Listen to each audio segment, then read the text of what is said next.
Hello, this is Zach Winters with FallTech. Today we'll be taking a closer look at the FT-R SRL-R.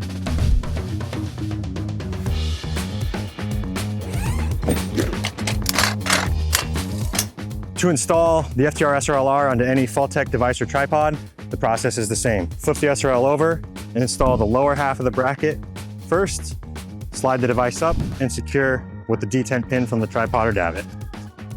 With the device in rescue retrieval mode, we'll flip the handle around and begin paying out lifeline so we can set up the tripod. With the device set up, if we want to attach a worker, allow them to descend on a ladder and use this as an SRL, we're going to stow the handle, pull the plunger, and move the handle away from the body to pull the gears out of alignment. This now will allow the SRL to pay out and retract as needed. In the event of a fall, and we need to switch this back into rescue and retrieval mode, we'll reverse the same steps.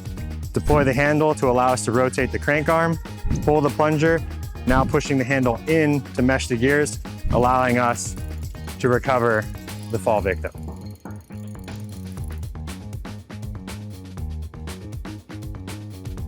For more information, check out FallTech.com.